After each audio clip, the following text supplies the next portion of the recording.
Welcome to another episode, Pound for Pound Box Report, episode 450. I am your host, Michael. Joining me this week, Daniel from Four Boxing News and the Inscriber.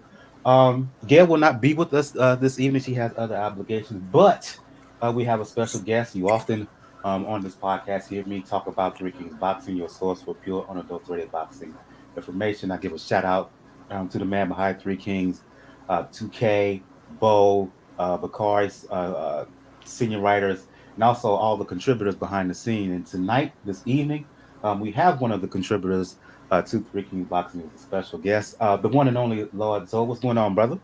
What's good, brother, man? Happy to be here, man. Long time coming.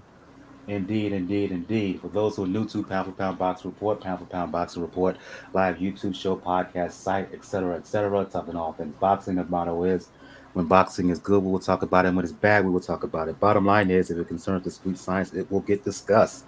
If you want to find out any and all information regarding the show, please go to p4pboxingreport.com. If you wish to email us with any comments or questions, you can do so p4pboxing at p4pboxingreport.com. On the site, you will find links to where to catch us all over social media, links to the YouTube channel, Twitter, Facebook, IG pages, also links to where to find the podcast, be it Spotify, Anchor, Apple Podcasts, wherever you listen to your favorite podcast, you should be able to find Pound for Pound Box Report.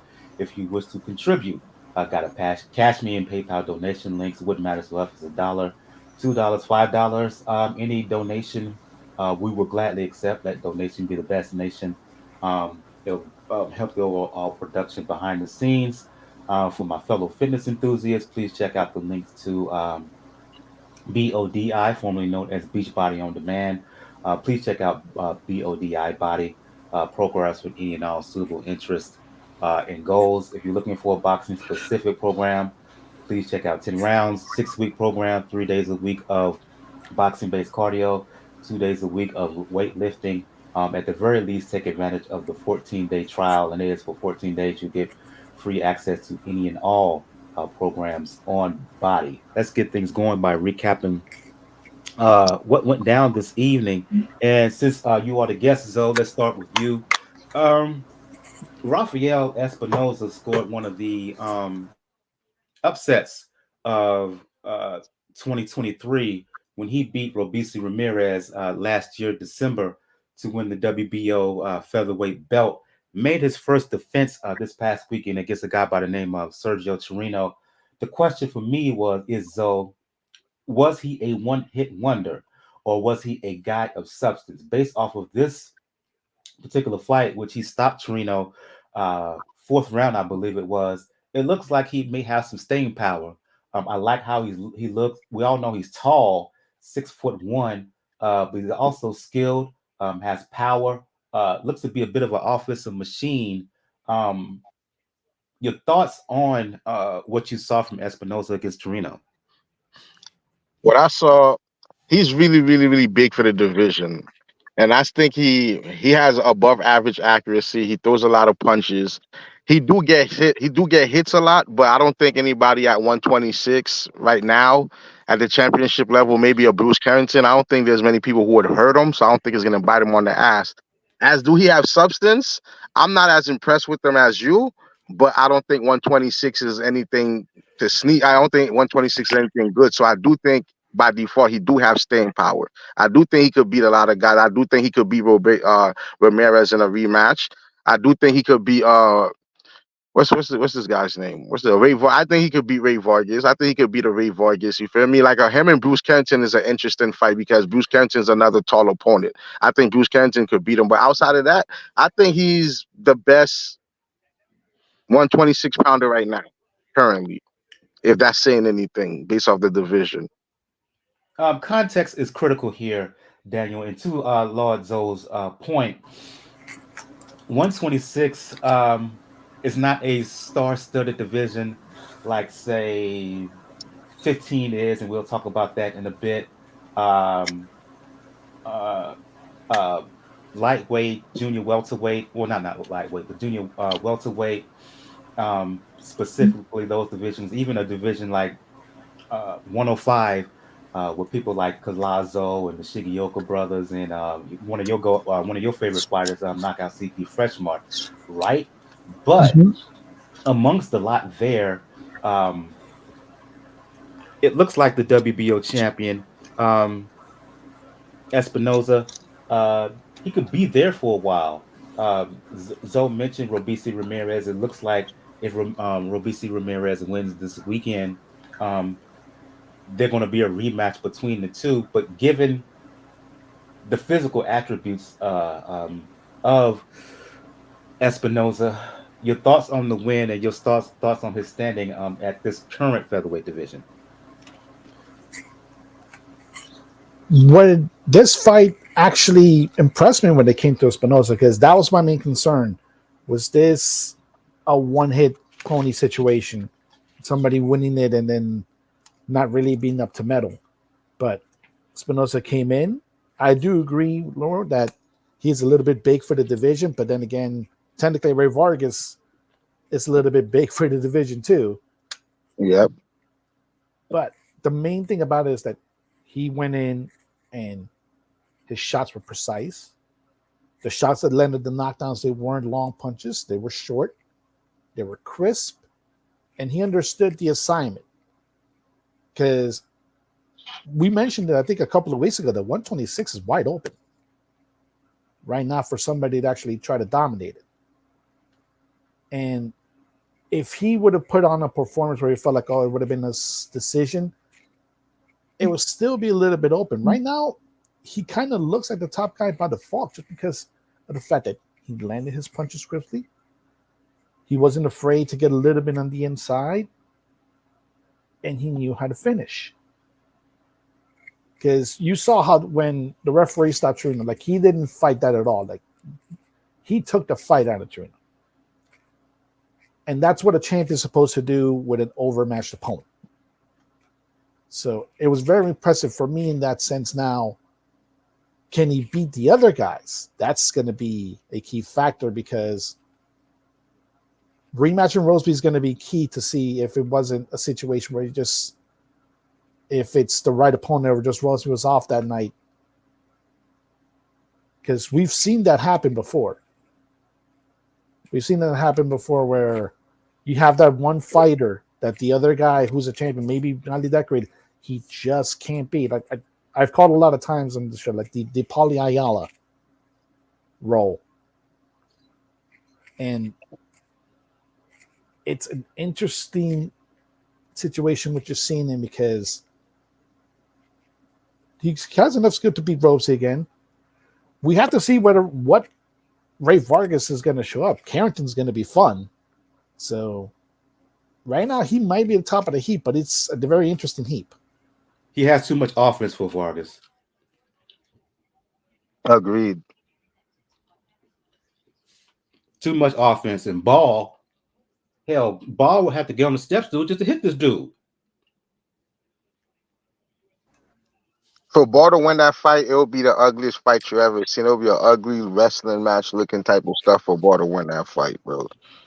And it'll have to be in England. What you think of Lopez though? Luis Alberto Lopez, IBF champ, slick guy when he's on his game. I like his style, but I see a little bit inconsistency on his part. That's the answer right there. The inconsistencies. What And say you, that's the main Daniel? reason. That's the main part of the inconsistency. It's one of the reasons why this division is as wide open as it is right now. And until somebody can put in a consistently solid performance to sort it out, it's still going to be open. I On mean, the under, go ahead, Zoe. I mean, I'm pretty sure Al Heyman is setting up this uh whatchamacallit, Fulton to be a WBA champion somewhere. So, we about to get some names there. I'm pretty sure Figueroa's gonna get a WBC shot somewhere. Then the division will be interesting because then you'll say you have like a 6 foot Renan Figueroa, a 6 foot Espinoza, a former unified champion in Raymond Fulton. This shit might look completely different next year. And Good you point. still have Bruce Carrington. It might look, you might have this division might look completely different next year with the champions, a bunch of big ass niggas. And then there's that one guy from Japan. Yep. Everybody is wanting to move up right now. By the name of Inoue. And you already see you already see Top Rank been pushing this Bruce Carrington anyway angle, bro. They've been subtly pushing it. So we know it's coming. Yeah, so we will see. The division is in transition for sure, but in terms of excuse me, technical issue on my end. In terms of Espinoza, um, he looked good at the very least against this guy in Chirino when you were in there against what I felt was an inferior opponent. You dominate and take him out, and that's exactly what he did on the undercard. Daniel, fight between Abraham Supernova, Robbery. Andres Cortes, and Cortes got the win. I've heard a lot of Robbery. people on boxing Twitter saying that Nova deserved the win, Daniel. But my problem is, even if he did, there were three words that popped in my head when it came to Nova: stuck on stupid, and that's because of the strategy. Um, he made this fight more difficult than it should. Taller guy, better mover, better jab, and yet on too many occasions he was standing there inside mid-range fighting with this dude. Why? That's the only way I can justify the judges given when it came to the fight, because Cortes landed really good early shots. Nova weathered that and decided to be precise and focus on the body. And he did that enough in the early and late rounds to probably take away Cortez's power in order to try to knock him out. And he did it in such a consistent way where the 96-94 card, I can see somebody doing it, not 97-93. Not in that way. Like, if anything, this fight deserved a draw. Because, unfortunately, Nova did give up a lot, but he also wasn't completely washed in that sense. He knew when to land. He knew when to attack. He knew when to bother Cortes and try to make Cortes adjust on the fly, which in certain instances Cortes did. But it's just that notion where you can tell, and of course that's always been the big issue with Nova. You see the potential. You see where it has to go right there. It's right there. And you can almost see him actually reach that baton. But it just falls short. And it does cost them a bit of fights. It costs them belts. So it's a situation where I understand how the judges saw it. I don't disagree with it, though. I scored it 97-93 for Abraham Nova. I felt even though Nova fought Cortez's fight on the inside, he beat the fuck out of him in the inside. And I don't understand how and why the judges saw it the way they saw it. He fucked him up on the inside. He gave him body work, and this was supposed to be Cortez's domain, and he lost that. I understand you're not fighting your fight, but shit, if you're winning, you're winning. Who gives a fuck, bro? Like, I don't get what the judges saw. It was 97-93. He beat him up to me. Future here for Nova. He got the loss here.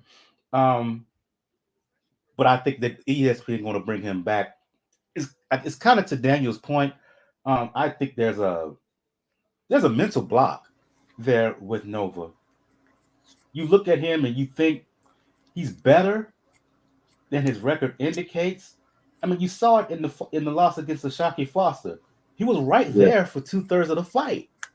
Yep. But yet, towards the end, there was something that was missing that didn't carry him over the top.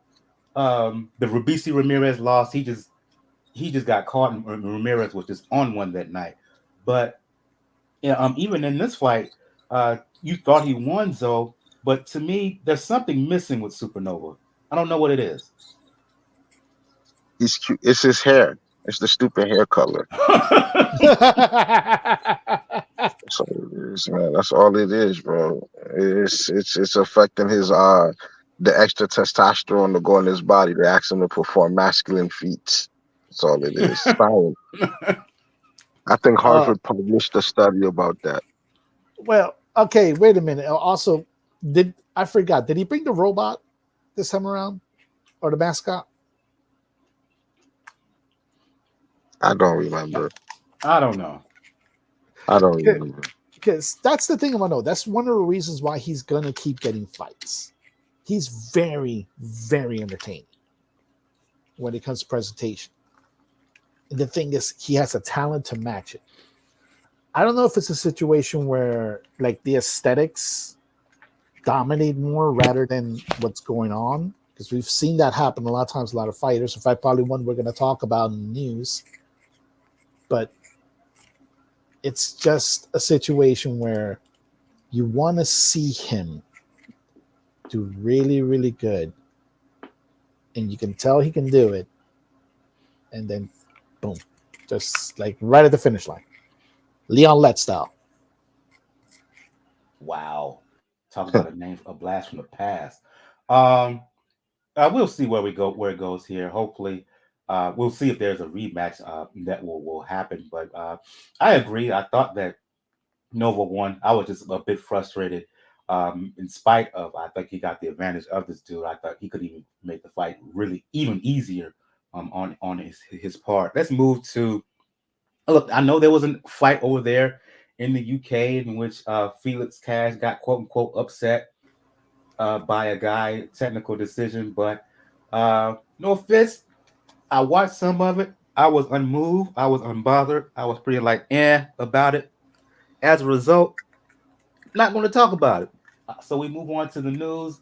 The big news of the week, Zoe and Daniel, was the situation regarding Ryan Garcia.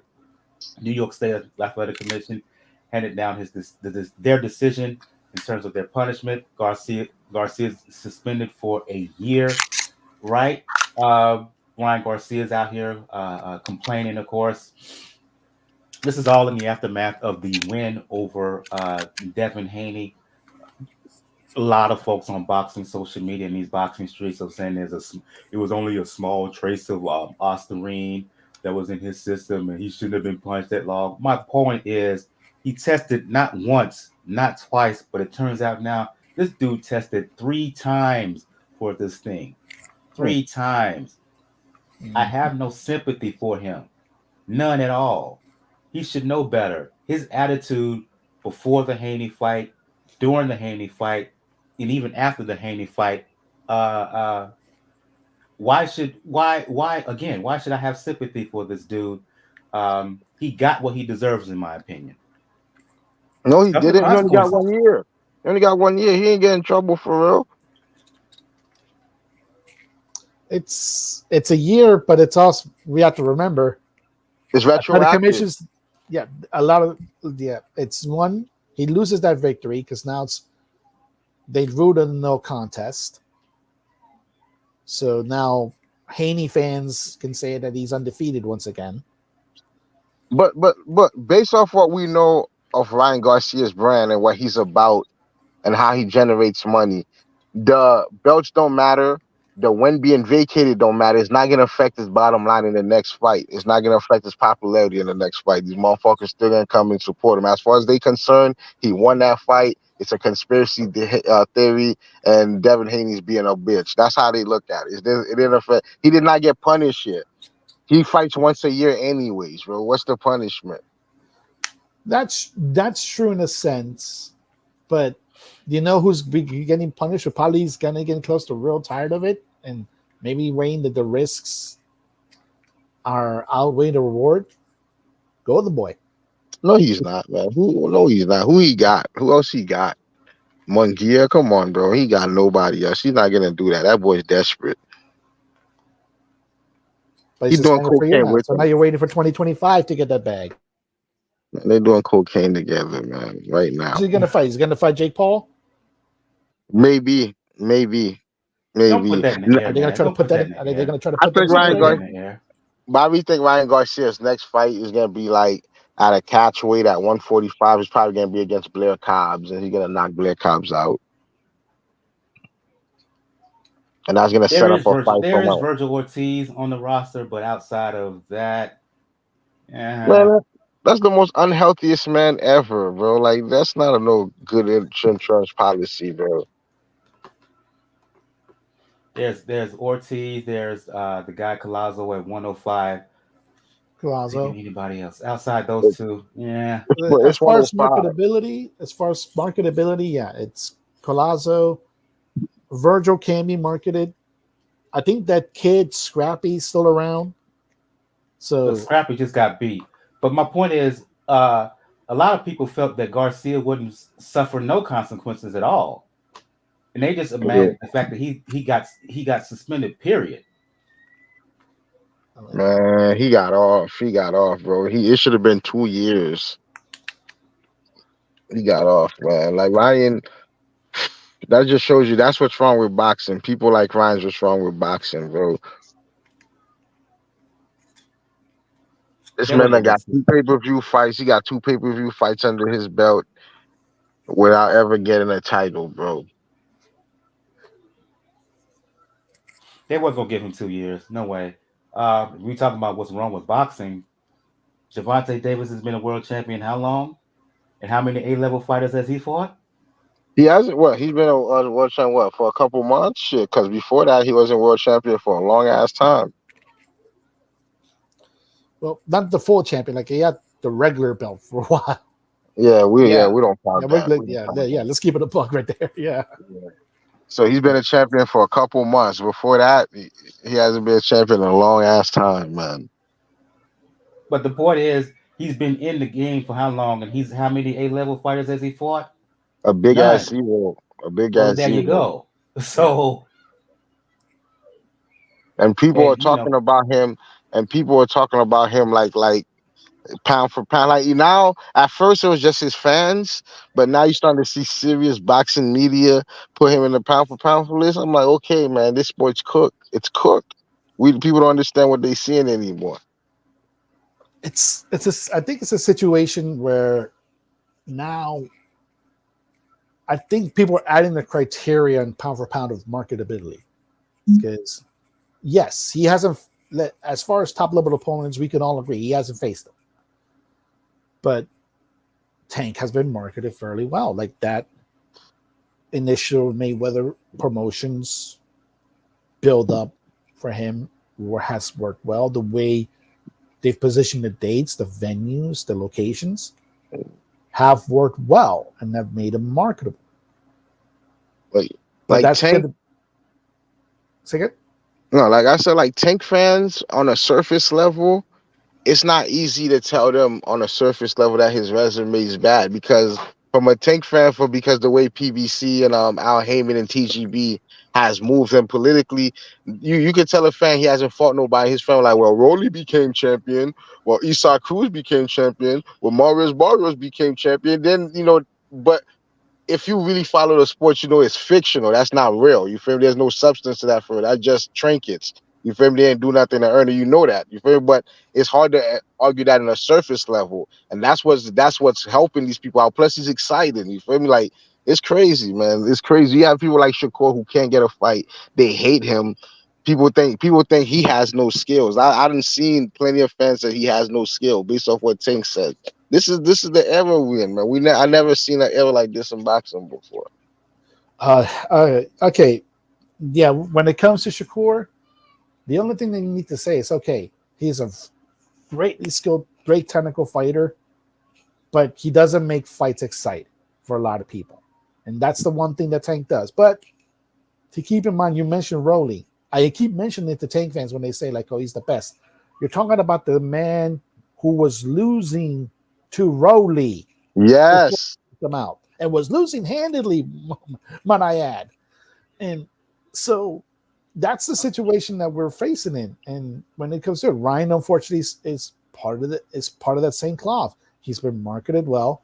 He has fans with now, like either first it was women, like the Oscar de la Hoya template. Mm-hmm. And now he's going after the red pill QAnon idiots. Mm-hmm. Definitely got them on the bag. Yeah, so he's gonna get one way or another, but at some point, it's gonna reach a point where the risks outweigh the reward on him, unless he makes a full fundamental change. Now, we know he does. Mental health is actually an issue with him. We know he has issues involving kids. We know that his family life, like I said, has Meth. been a complicated one. Yeah, it's been weird. But And don't forget to add the meth. Don't forget he probably does meth. yeah, and there's a lot of that. There's drug use. Like it's like he popped 3 times with Meth? I don't know. Cocaine? cocaine. Yeah, cocaine probably. Yeah, Yeah. and but Cocaine? yeah, Yeah. I'll just leave it at that. Point six raw, point three bake, and point one fat. That look like what he do. That look like what yeah, he like do. yeah, Right he's not getting fish scale. That's true. He's not getting the there. pure fish scale yet. Yeah. Yeah. Yeah, man. But Ryan, yeah, man. Ryan and Tank is what's wrong with boxing. Canelo to an extent, is what's wrong with boxing. These are the 3 most popular fighters. I just named is 3 guys. One guy doesn't want to fight Benavidez. One guy doesn't want to fight anybody, and the other guy doesn't want to fight anybody. That's Speaking what of we have. Canelo, I didn't put this in the docket, but let's talk about it now. William Skull? Yeah, William Skull? yeah. Really? Yeah. That's better than Berlanga. That's all I can say. Yeah.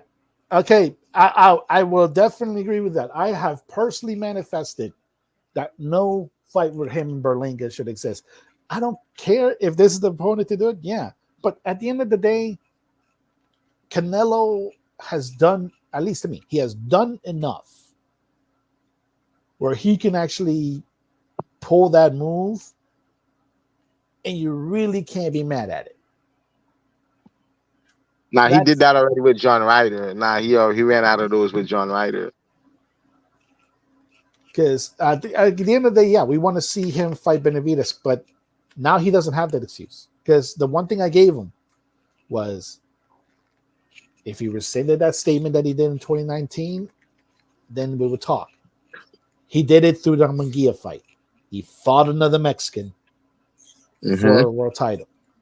Nah, man, fight old boy from Canada. At least that would be an exciting fight because he would he would bring the action. Not this. No. Well, what do you guys think would be the end game for Canelo? Do you guys think he would actually be brash enough to try Bivol again? No. I think he's gonna beat William Skull. He's gonna fight Berlanga, and then he's gonna assess the landscape and see what's the biggest bag, and then go take that and retire. Look, man, if Bivol beats Beterbiev, and Canelo keeps winning, Canelo's going to try to run it back with Bivol for all the belts. You don't think Benavidez gonna get that? You don't think Benavidez might beat him to that? No, I don't think he's going to fight Benavidez. I've been saying that for 2 years. You said you don't think Bivol want to fight Benavidez? I don't think Canelo's going to fight Benavidez. No, I'm saying. No, I said, do you think Benavidez might get to Bivol before Canelo? That's what I'm saying. No, because if Canelo wants that rematch with Bivol, he's going to get it. Yeah, like that. Period. That's a money fight. That's a money fight for Bivol. Yeah. And he'll do that first. He'll do that first before facing anybody else, because I know people want to say because of the age Canelo will go up to 75. Right. Canelo will go up to 175, assuming Bivol beats Beterbiev. Canelo will go up to 175 and seek a rematch with Bivol and X Benavidez out just for spite. Now, this is the part that I find weird, because I know people want to say Beterbiev, it's washed because he's old, but that man hits like a mule. He has a legit chance to do it, because we've seen Bivol get rocked before. So Hey, I think before stops better beef. he showed that he can actually do it. He showed that I he can think actually do it. yeah, yeah. I If he think he gets out of stopped that, better beef. if he gets out of that weird funk that he's been in, where if he doesn't feel like he can knock you out within 3 rounds, he just coasts. If he gets out of that funk, yeah, I can see it. Because I think better beef's gonna be so hittable. It's gonna come forward. It's gonna be so hittable. It's gonna. I think he's gonna hit him with so much, bro. He's gonna hit him with so much. It's gonna be an onslaught of punches. It's gonna stop him in 10. He's gonna beat the fuck. He's gonna flush his radiator. I think it's a bad style matchup. I don't know. I know people were saying it's a 50-50. Not 50-50. I see a lot of people leaning toward better beef. I don't know what they see. I think this is one sided.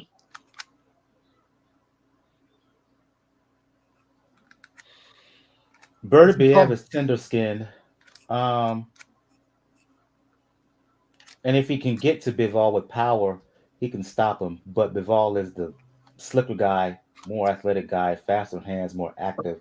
I say Bivol beats him. I don't know if he stops him.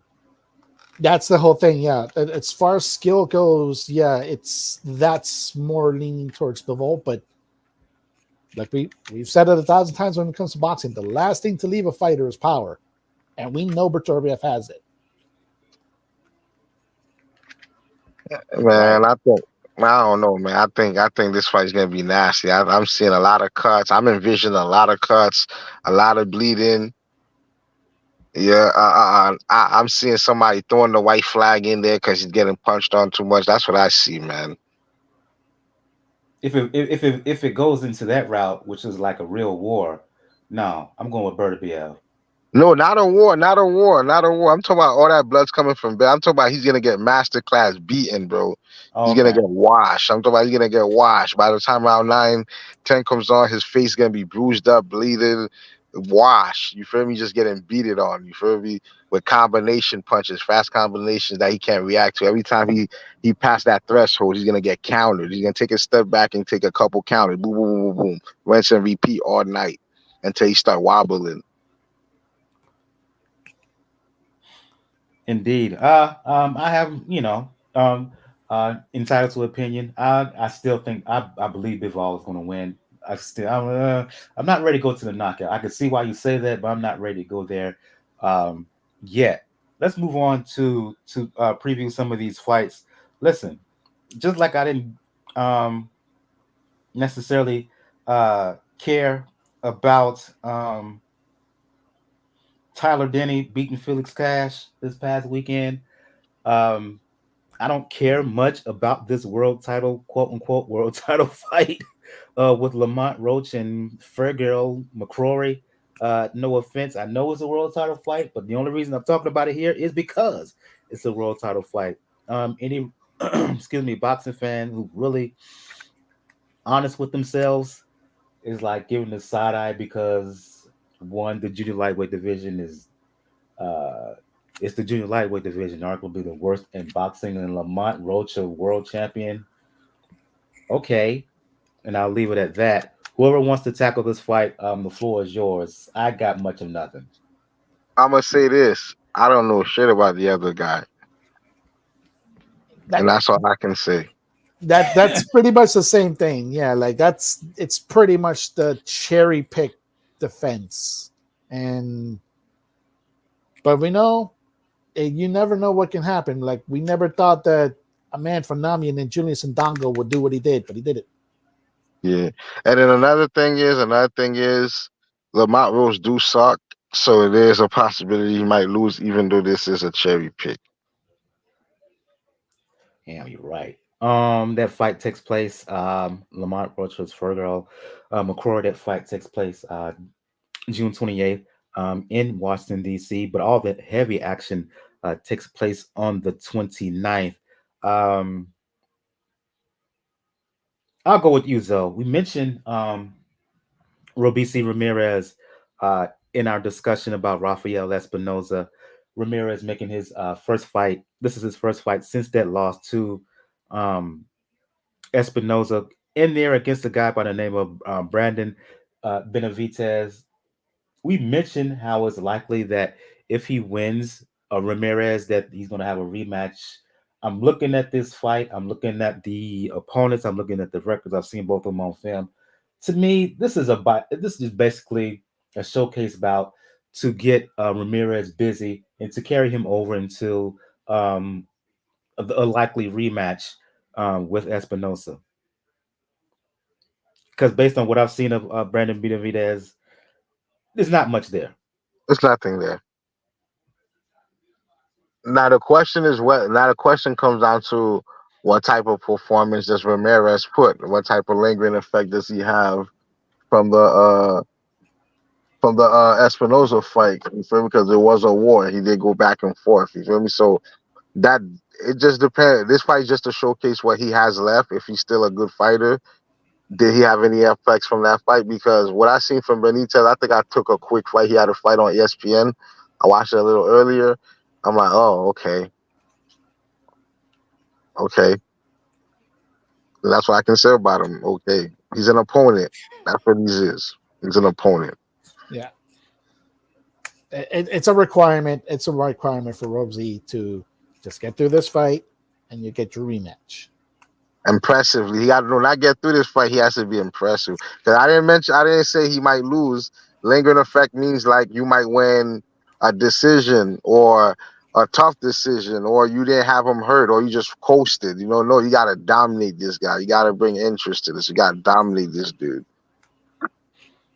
In the main event, Daniel, you have the return of Teofimo Lopez fighting Steve Claggett. I wasn't impressed with Teofimo in his last bout against Ortiz. This dude is. I don't care what anybody says. I don't care how much or Lopez talks about himself as an elite fighter. In my opinion, he is not. He's too up and down. This dude is bipolar. 1 minute he looks real good, like he did against the fight against Josh Taylor, and for I say the first 2/3 of his fight against Lomachenko, and then you see Lopez look ordinary like he did against Jermaine Ortiz and like he did against Sando Martin. It seems like the better the competition, the better he fights. When he fights a guy that's underwhelming, he doesn't bring much there, and when he fights a guy who moves on him, um, he has nothing. Lopez doesn't seem like a guy who knows how to fight on the front foot. But in Claggett, he should win by dominating fashion. But with Teofimo, you just don't know.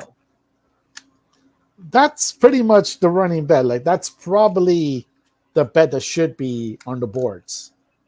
Like, is he gonna come out flat or is he actually gonna look like he cares? Because obviously he's in the situation. Teofimo's found out in the situation where, because again, the division looks pretty open now. You did beat a man that was dominating that division fairly well, and you did it fairly well. Yeah.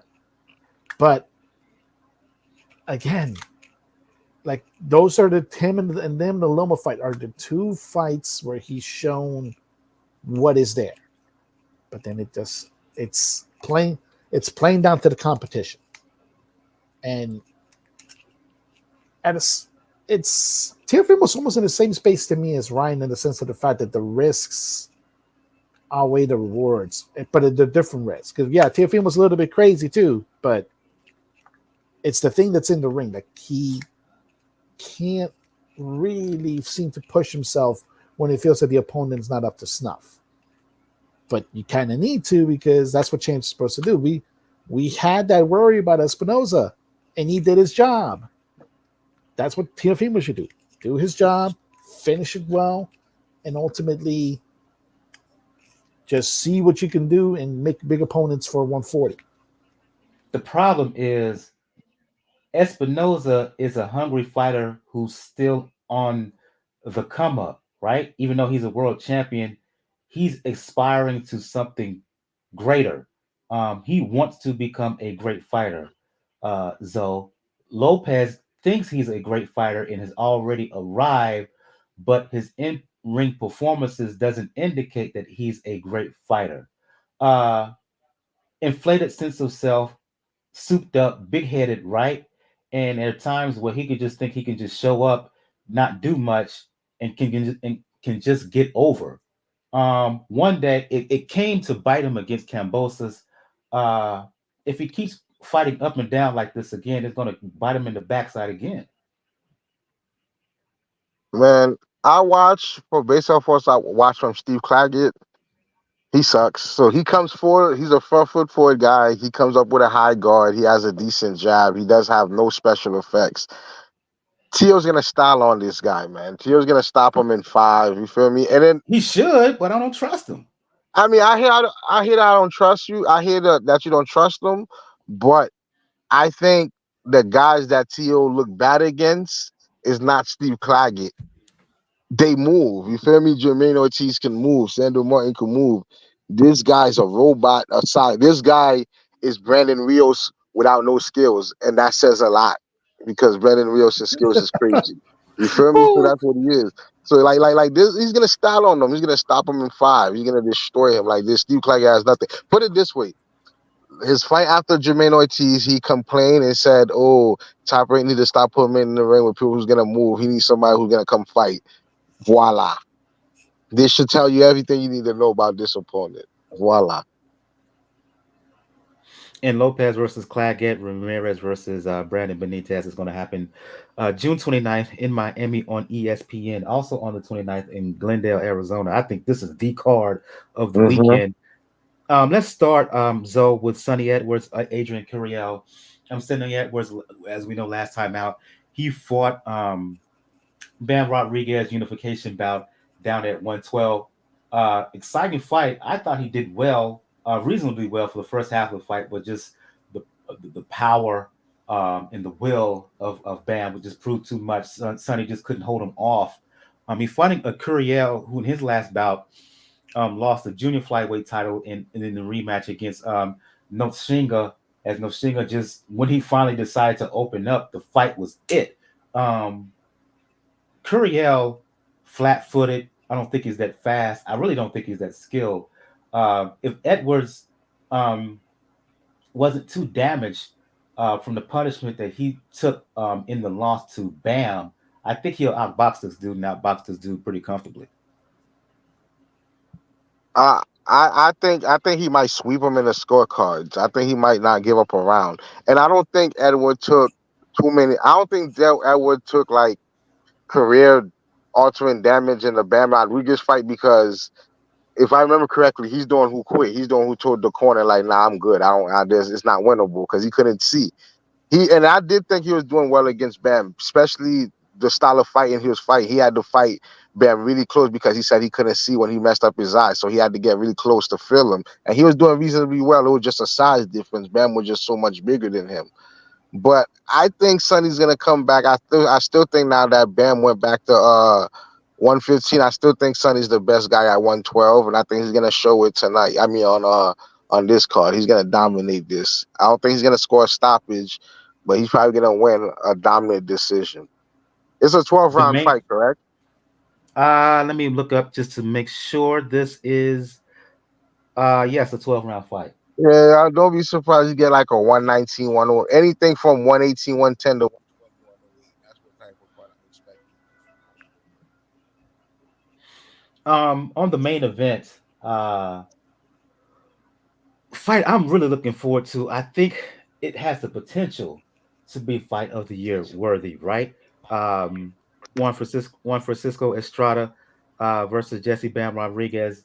Bam Rodriguez, former champion at 115, moved down to 112, became a unified champion at 112, moving back up to 115, fighting Estrada, who hadn't been in the ring since that trilogy win over Chocolatito in December 2022. The question for me, Daniel and Zoe, how will Estrada look coming off of year and a half layoff at 34? When Estrada is at his best, he's one of the best fighters in the world. No real weakness, can box, can fight on the outside, can fight on the inside. Solid power, good defense on paper. Skill wise, he's the best fighter that Bam has fought. But Bam is coming off of the momentum against Edwards. Bam, I think, is a pretty big guy. uh, at 115. He's getting bigger, put it that way. I think he's a growing young man at 115. Um, can box. I like his footwork. I like his hand speed, and I think he's punches harder than his record indicates. On paper, this should be a fantastic matchup. I'll just say right now, I'm going with Bam in this one by decision. But if Estrada is right, Gallo can give him a heck of a fight. We've Yeah. seen. Oh, sorry. Go ahead. No, you could go ahead, Dan. You could go ahead. Oh, sorry. Okay, we've seen Bam step up when he needed, when they called him to it against Quadras. This is the type of legacy fight that you want to have for a young man that's, you mentioned, still growing. He'll outgrow the division physically, but this is a great test, and it shows you the confidence that his team has. Because, yeah, Gallo is no slouch at all. Yeah, there's a good amount of ring rust before being off for over a year, but Gallo also isn't one of these fighters that, kind of slacks off, doesn't do anything. Then when it comes to training camp, most of it's weight cutting. He, for the most part, stays ready. He's a professional in that sense. And that's going to be the big test when it comes to, and that's going to be the difference between the Quadras fight and this one. It's the level of professionalism the fans going to face with somebody that has that type of caliber in Gallo. It's going to be a tough fight. And it'll probably be an ugly fight as we go along. But I do believe in this case, youth will beat out experience, because you can tell Bam is hungry to do it. And it isn't like Bam is no slouch to this. We've seen what he can do. We know the potential. We know that he'll fight among family. Like with him and Joshua Franco, that could be, they won't fight each other, but he comes from a fighting family. So I expect Bam to win, but I expect it to be a very, very exciting fight. The keys to this fight, though, your thoughts? Okay, the keys to the fight is all intangibles. I'm gonna say when you add in that Bam's been active, and not only he's been active against quality opponents. Like two of his last four opponents probably gonna go to the Hall of Fame. Quadros probably might be a Hall of Famer. Reagan Side might be a Hall of Famer. You feel me? Sonny Edwards, let's see what he does after how he rebuilds his career. Then you add in his size. His size, he's incredibly big. Even for 115, he's a big guy. I think he could go up to 122 one day. You feel me? Like, he's that big to me. Even maybe more. He's a big kid. Very fantastic footwork. Then you add into the fact that Gallo hasn't fought in almost 2 years. And then, I have submitted you my pound for pound list multiple times. I'm a big Gallo fan. I always have him somewhere in my top 15 pound for pound list. But this is too much. This is too much. You talk about you dealing with a kid who's very skilled, a kid who's bigger than you, who's faster than you, who's younger than you, and he's been more active than you. I think he loses, but he's skilled enough and he's sharp enough that it's not gonna be a wash. I say Bam 115, 113.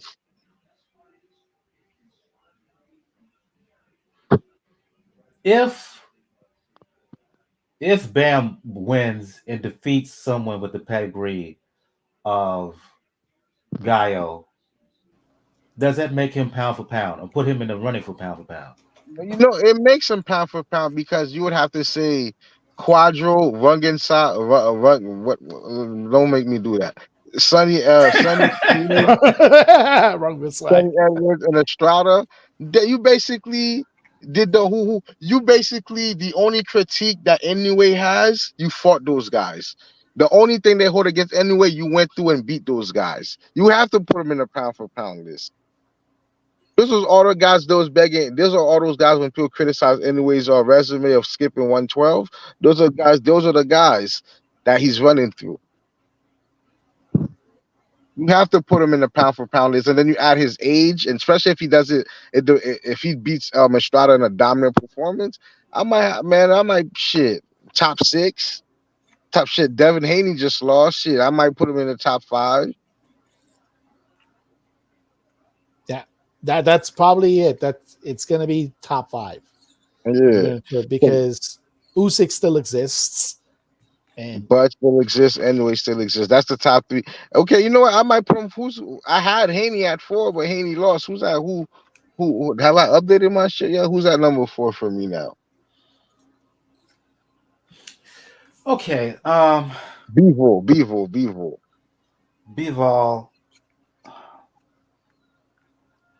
So you saying you would put him above Anioka? You put him And above Taraji? yeah, and a Canelo. And a Shakur.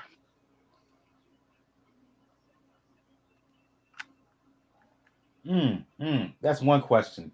2, and I'll just pose a question from our contributors chat.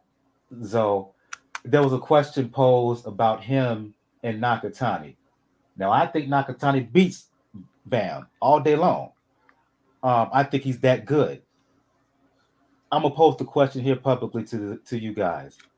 A dream fight, a fantasy fight between Bam and Nakatani at 118. I think Bam wins a wide decision. I don't know about that now. Hold up now. that Nakatani's depends hell on in that location. ring. That depends upon the location. Because if it's Japan, even as skilled and as great as Nakatani is, you know that Bam has to dominate in order to get a win. Nah, not Nakatani is really. hell in that ring.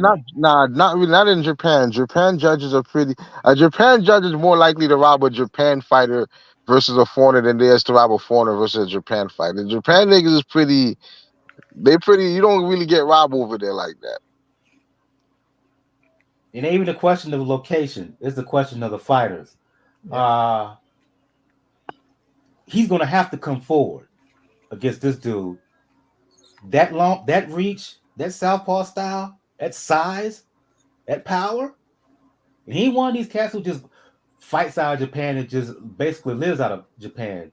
He's fighting these tough dudes and sparring these tough dudes on the regular in Southern California. Elite sparring. In throughout all throughout all throughout LA and dominating guys. I know this. So this is not some regular cat. Shit, it sounds like that's not. It sounds like that's not. If you think Nakatani's that good, then we talk about the wrong super fight. Oh, we know him and anyway. Yeah, we know. I ain't saying he dominates him, but don't think that Bam is just gonna go up here and watch this dude and make No, easy I work said with a this wide dude. No way. decision, like 116, 112, Not 117, that. It's gonna be competitive. It's gonna be very competitive, but clear. I ain't thinking that. Like I said, I think Nakatani beats him. People just don't know how good he is. Oh no, But Nakatani's they not. haven't seen Nakatani's the him. truth. Nakatani's the truth. I'll agree with that. Nakatani's the truth. But that what makes with the fight with Bam so enticing to me, because Bam, you can tell like he's not a slouch. Just main thing mentioned with Gaio. And Bam hadn't faced anybody with that kind of power either. Yeah, he you're has it. right. He has But it. I just That's think the true. footwork, man. I think the footwork's gonna be trouble for Nakatani, man. And I wouldn't be surprised if low key these dudes have not sparred. It Because probably did. Oh no, they're probably there. Yeah, there's at least probably 2 or 3 tapes somewhere of these two guys doing it. and from what I'm hearing, this dude spends more time in the US, Nakatani, than he does in Japan. He be steamrolling dudes in the gym. Don't matter who they are. Steamrolling them. I mean, hey, Brian Norman be steamrolling niggas in the gym too, man. He's been different caliber. Good context is critical. Norman okay, he's doing that, but this dude is carrying that stuff in the gym and into the ring. I haven't seen too many guys trouble Nakatani. I think he's put it this way. Uh I don't know if I could see Bam moving up to 122, 126 to fight in a way. I could see Nakatani fighting in a way, and I could see Nakatani giving in a way one of his toughest fights. That's how good I think he is. Man, both them niggas getting 10 million plus for that fight if they do that shit in Japan in the Superdome. Yeah. Well, oh yeah, the Tokyo Dome. Yeah, you're gonna sell that out. But You if gonna it's break the bank. if it's Nakatani and Inoue, they're gonna. Like I mentioned it when we talked about it one time. They're gonna do that stadium. They're gonna do that stadium where they had that MMA fight, Sakuraba versus Krokop, that had 90,000 people on it. You know what's the best way to set up that fight? The best way to set up that fight is to put Nakatani versus Takuma Inoue on the undercard of an Inoue fight. That's the perfect way to set that shit up. Have him knock out the younger brother brutally and call the older brother out in the same Interestingly fight. enough, and I'm put a comment here in the chat, the public chat. Shout out to Jeff who's listening live. He says Haney is undefeated. Now he is with the no contest. That's for sure. Yeah. He says that interestingly enough, though Nakatani, even though there's talk of him wanting to fight in a way, he says that he wants to unify at 118. And I put this up on Three Kings, did an article on this. One of the fighters that he's looking to fight at 118, because all the champions there are from Japan, is a fight with Takuma, who has the WBA belt at 118. And so, yeah, if he does that, beats him, sure, that could lead directly into a fight with Big Directly. Brother at Yeah. 122. Yeah. And he Yeah. watches Takuma. I'm sorry. He watches Takuma. I'm sorry, bro. He destroys him. Takuma doesn't have the firepower. He doesn't have the firepower to deal with Nakatani, and Takuma is best on the back foot. But he will be in there against a taller fighter, a longer fighter, who's very slick, and who knows how to use. Not very. He is slick, but he knows. He's a guy who knows how to use his reach, and he's an expert at at pace. So he's one of these guys who can make you fight at his pace and at his tempo, and he would do that all day with Takuma, who fights in. He doesn't fight 3 minutes of a round. He fights in bursts.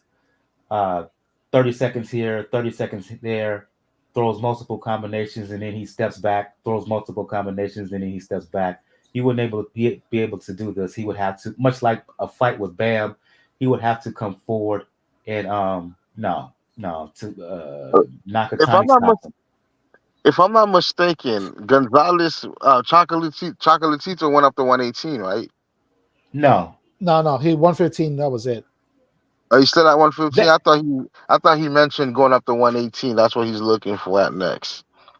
mm-mm. I think he mentioned no. I think there was something, but I think it was like more of like a homecoming retirement fight. Okay. Right. And one other thing, he beat Estrada the last time. Yeah, A lot of people believe that. And yeah. interestingly enough, side note, going back to the fight between Bam and Gallo, Bam Rodriguez did a lot of sparring with Chocolatito to prepare for Estrada. Just a side note there. Yeah, well, that's the best way to prepare. You have to prepare against people that you know gave fits to the last guy, and that's going to be one of the special trilogies, like with the Gallo and Chocolatito, the special series of fights, because it's an honest case where you know the decision went to the guy that lost. And Really, given the fact that Jesse Rodriguez did a lot of sparring with Chocolatito to prepare for this fight, I wonder what insight Chocolatito gave to him to help him prepare. It's also interesting, like if you want to think about it, when it comes to sparring, because of the styles. the very like the varying degree of changes in styles between Chocolatito and and Gallo, because we know Gallo's a little bit more precise, but Chocolatito, once he gets going, it's tough to stop him. It was tough to stop him in his prime. Yeah. So, I always so said Chocolatito remind me of a miniature Joe Louis, dog. The way he like, I always felt like he might his because he's always on balance. You feel me? He's very technical. His punches. I always felt like Chocolatito remind me of a baby Joe Louis. Future Hall of Famer, future Hall of Famer for sure.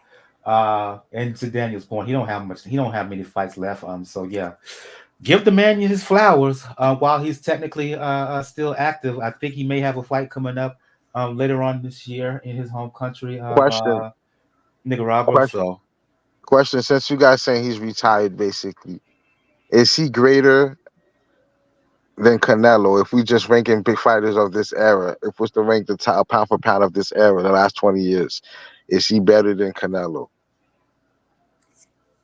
hmm, as hmm. that's okay. Gotta take everything into the account, because we also have to admit a lot of his record was done in the shadows. But then again, Canelo's a lot of his record was done in the shadows too. I would probably say overall they're pretty even. Unfortunately, as if it was based on pure skill, if it was based on pure skill, then I would give a slight edge to Chocolatito.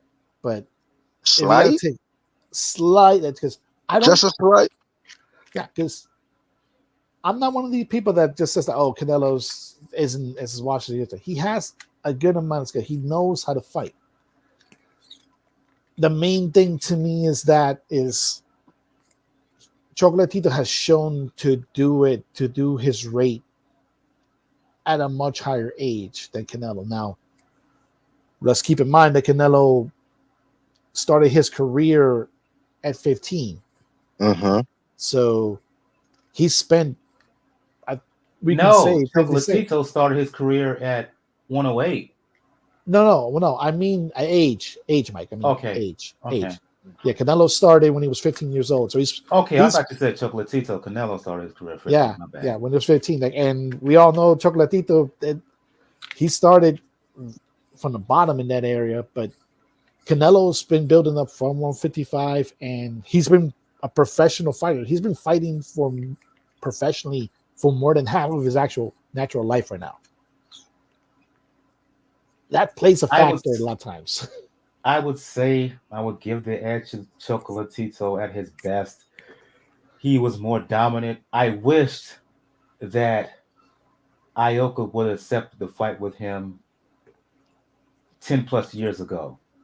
But he turned it down. $1 million offer at least down. Because I asked him the question privately. Um, I Yeah, wish, yeah, because Daniel and I was there that evening. You don't know about this though, but Daniel and I took part of an interview with Chocolatito 2 weeks, 3 weeks before the second fight between Chocolatito and Gallo. Daniel and I were privy to a private interview with Roman Gonzalez, and I asked him a couple of questions. Actually, with him, with Roman Gonzalez and Michael Carbajal. Um, I wished he would have took it. He would have got that fight with Ioka. I wished Chocolatito would have accepted that offer to fight in a way back in 2016, 14 or 16? 2015, 2015, 2016. No, 2016. Early 2016, but he turned it down because he thought he could get more money in a rematch with Quadras, right? If he would have got those fights, I would be for sure. But to your question, I would lean towards Chocolatito because I think he was more dominant when he was at his apex as opposed to Canelo. In Canelo's prime, I never thought of him as a truly standout dominant fighter. With Chocolatito, I could see why in his prime people had him number one pound for pound fighter in the world. Yeah, I'll lean towards chocolate. Not lean. I'm going chocolate the whole way because like I know you have to go by what's on the record books. You have to go by what's marked on paper. But also my criteria for pound is not just what's written on paper, it's your performance. And based off what I've seen, he lost to Austin Trout. He lost to Triple G twice. You feel me? Like you lost to Bevo. You feel me? Your record could easily be 5 losses instead of the two you have. You feel me? Like so, because of He that, I lost to lean to Trout. Chuck. Forget Trout. He lost to Laura. He Laura, lost. that was gonna be what I was gonna say. Yeah, he lost. Yeah, Trout, Laura, fucking the two Triple G fights, man. Bevo, Canelo, 6 losses, and then it still start looking a little funny, start looking a little different. And then you start watching the filler fights he has in the middle, like the fucking Julio Cesar Chavez, both Smith brothers. Like, come on, bro. Like, get out of here with that. Hmm. Fighting a And drunk in 1 month, no, like in a 1 month turnaround, a whole drunk. Like, come on, bro. Like, be for real. yeah, and I think we're going to end things on that note because I don't want to have this show extend too long. Again, for those who are checking for Gail, she couldn't make it with us this evening. Gail from nyfights.com. For those who want to talk boxing with her, you can do so on Twitter because I refuse to call it X. You can talk with boxing with her on Twitter at PR Pro San Diego. Let me repeat that again at PR Pro San Diego. I'll go to you, Zoe, Lord Zoe, contributor to Three Kings Boxing. Um, be in these boxing streets for real, for real. For those who want to talk the sweet science, let the folks know where they can hit you up. Man, if y'all want to hit me up, y'all can hit me up on Twitter, the ugliest Zoe. You feel me? Very one of a kind, hard to find, not easy to mix. And you guys can also find me on Facebook at boxing Zoe's boxing takes. If you guys want to, learn about boxing history, see my all-time rankings, I can find me in Zoe boxing takes.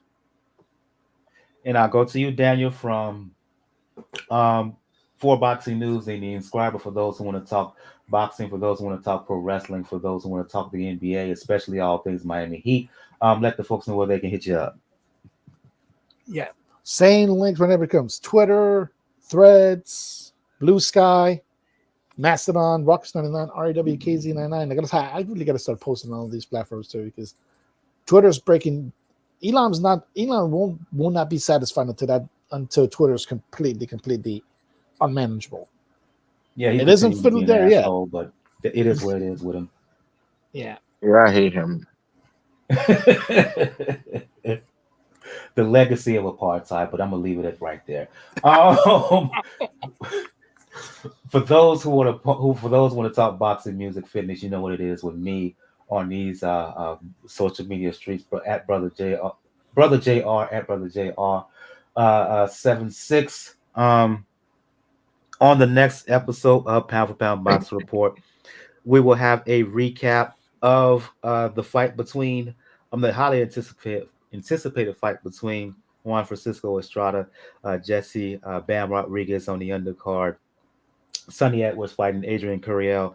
We didn't talk about it here, but we'll do a recap of it next week. Pretty interesting women's bout between Yumalita Mercado, former champion, fighting Ramla Ali. We also recap Teofimo's Lopez, Steve Claggett. On the undercard of that, Robeisy Ramirez makes his return to the ring against Brandon Benitez. I guess we have to talk about Lamont, Roach, and Feargal, McCrory, so we'll talk We about that know. as well. And We know. and, and, and we will have a preview of the upcoming fight between Shakur Stevenson defending his WBC lightweight belt against Artem Horaturian on the undercard of Stevenson Horaturian. Ashaki Foster makes yet another defense of the WBC 130-pound belt, fighting Robson Cow. Also on that card, Keyshawn Davis fighting on that card as well.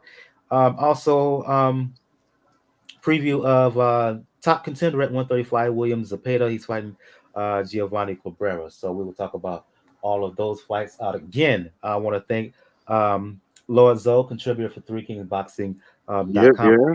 show. We will have him back, and the plan, I'm gonna say it right now, going to expand the roster here in terms of people on Pound for Pound Box Report. The plan, fingers crossed, is to have more folks from ThreeKingsBoxing.com, your source for pure unadulterated boxing information on the show on a weekly basis. So we will definitely have Lord Zoe back.